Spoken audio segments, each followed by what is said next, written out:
अस्सलाम वालेकुम नाज़रीन, मैं हूं तौकीर खान एडवोकेट। आप देख रहे हैं मेरा यूट्यूब और फेसबुक चैनल। उम्मीद करता हूं सब कुछ होंगे और महफूज भी। पेशावर हाई कोर्ट ने इलेक्शन कमीशन के फैसले को सस्पेंड करते हुए बल्ले का इंतखाबी निशान अलॉट कर दिया है। इमरान खान साहब को, पाकिस्तान तहरीक इंसाफ को दोबारा बल्ला अलॉट कर दिया गया है। ये इलेक्शन कमीशन ने इंट्रा पार्टी इलेक्शन उन्होंने कहा था कि गैर कानूनी हुए हैं और इस वजह से इन्होंने कहा था कि according to law intra party election Pakistan Tehreek Insaf ने नहीं कराए, इसलिए उनसे बल्ले का निशान वापस ले लिया था। लेकिन जिसके खिलाफ अपील की गई पेशावर हाई कोर्ट में, पेशावर हाई कोर्ट ने कि सिंगल बेंच जज साहब ने उन्होंने अपील को एक्सेप्ट करते हुए और इलेक्शन कमीशन के फैसले को सस्पेंड कर दिया है और इस तरह उन्होंने बल्ला दोबारा पाकिस्तान तहरीक इंसाफ को लौटा दिया है। और साथ ही ये कहा है कि इलेक्शन कमीशन ने एतराज़ किया कि आप समाअत नहीं कर सकते, ये कम से कम 2 रुकनी बेंच यानी कि 2 जजेस साहबान समाअत करेंगे।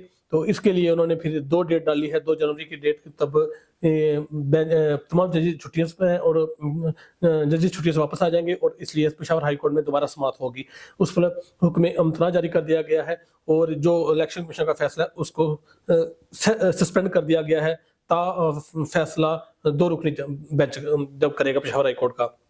इसलिए थोड़ी सी उम्मीद की किरण बहाल हुई है और गौहर अली खान साहब ने कहा है कि हमें 25 करोड़ अवाम को और हमें उम्मीद थी अदलिया से अदलिया अपने अतमाद पर और हमारे अतमाद पर पूरा उतरी है। और इस तरह के हालात वाक़यात में अब पाकिस्तान तहरीक इंसाफ को बल्ला वापस मिल चुका है।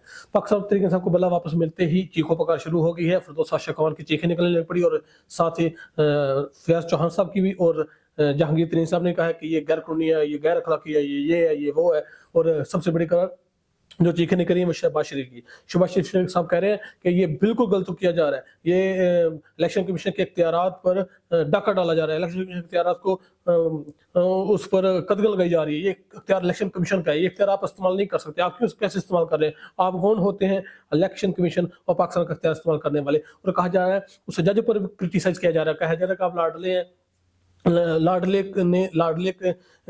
जज ने लाडले का फैसला किया। और ये यहाँ तक एलिगेशन लगाया कि इस जज साहब का जिन्होंने फैसला सुनाया, इस जज साहब का रिश्तेदार पाकिस्तान तहरीक इंसाफ से इलेक्शन भी लड़ रहा है।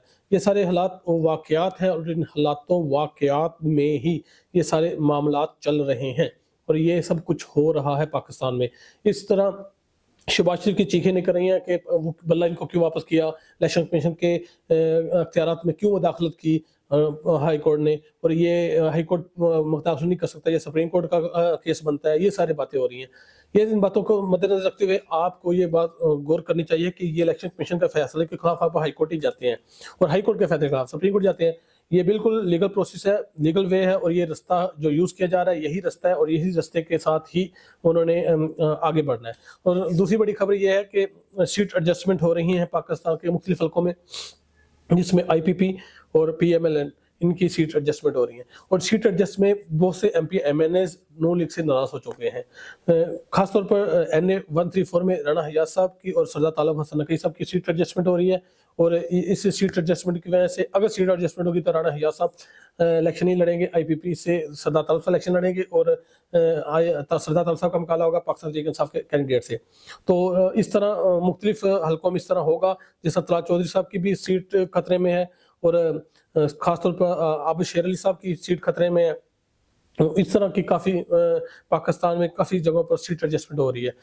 18 MNA और 44 MPs की सीट पर एडजस्टमेंट हो रही है। IPP की तरफ से ये लिस्ट दी गई है जिस पर पाकिस्तान मुस्लिम लीग नून कह रही है कि आप गौर करें। असल में पाकिस्तान मुस्लिम लीग नून को 18 सीटों पर और 44 सीटों पर कोई ऑब्जेक्शन नहीं है, क्योंकि ये लाने वालों ने प्रोमिस किए हुए हैं जो लोगों को लेके आए थे IPP में कि आपके मुकाबले में नून लीग इलेक्शन नहीं लड़ेगी। ये बात नहीं है। बात यह है कि अब IPP उनसे वज़ीर आला पंजाब की CM शिप मांग रही है और नवाज शरीफ साहब अपनी बेटी मरियम नवाज को CM पंजाब बनाना चाहते हैं। अब जो क्लैश है, जो कंट्राडिक्शन पैदा हो चुकी है, वो CM पंजाब की सीट पर है। मेरे ख्याल में एडजस्टमेंट की सीट पर किसी किस्म की कोई कंट्राडिक्शन या अवहाम नहीं है। एडजस्टमेंट हो जाएगी और इस पर कोई परेशानी नहीं है। परेशानी है CM पंजाब की सीट पे कि मरियम नवाज को CM बनाना है या अलीम खान या जहांगीर तरीन ने बनना है। अलीम खान या जहांगीर तरीन की जो वज़ीर आला शिप मांगी जा रही है वो समझने के वो वही मांग रहे हैं जिन्होंने इस्तेहकाम पार्टी बनाई है। और नवाज शरीफ साहब नहीं चाहते कि उनको वज़ीर शिप दे पंजाब की, वो चाहते हैं कि वज़ीर आला शिप जो है वो लें मेरी बेटी मरियम आसम। इस तरह के हालात वाक़यात में ये एडजस्टमेंट हो रही है और ये सारी बात हो रही है। और इससे बढ़कर बात ये हम आपको बताएँगे कि गौहर अली खान साहब ने जो मुलाकात थी आज इमरान खान साहब से, मुलाकात के बाद वो आए हैं और उन्होंने बताया है कि वो इमरान खान साहब ने कहा जिन लोगों ने प्रेस कॉन्फ्रेंस कर दी है उनका अब किसी किस्म का कोई ताल्लुक नहीं है पाकिस्तान तहरीक इंसाफ से और उनको कोई टिकट नहीं दिया जाएगा। ये बात क्लियर कट है और इस पर मैं एक पूरी वीडियो बनाऊंगा और मैं आपको बताऊंगा कि जो लोग प्रेस कॉन्फ्रेंस करके चले गए, पाकिस्तान तहरीक इंसाफ को छोड़ दिया, अब उनका किसी किस्म का कोई ताल्लुक वास्ता नहीं है। खान साहब एक मंजे हुए सियासतदान है और जो लोग आपकी पीठ पीछे छुरा घोंप दें फिर वो उनके साथ वफादारी कभी नहीं करनी चाहिए। वफादार के साथ ही वफादारी होती है और जिन्होंने वफादारी नहीं की अब उनका पाकिस्तान तहरीक इंसाफ से कोई लेना देना नहीं है। मैं आपको बताऊंगा कि कौन कौन लोग वो छोड़ गए थे और कौन कौन लोग अब मिन्नतें कर रहे हैं इमरान खान साहब के लिए कि इमरान खान साहब ने क्लीन चिट दे दी है कि जिन्होंने प्रेस कॉन्फ्रेंस की उनका पाकिस्तान तहरीक इंसाफ से किसी किस्म का कोई ताल्लुक नहीं। आप मेरी वीडियो को देखते रहे, मेरे चैनल को सब्सक्राइब करते रहें। अल्लाह हाफिज़।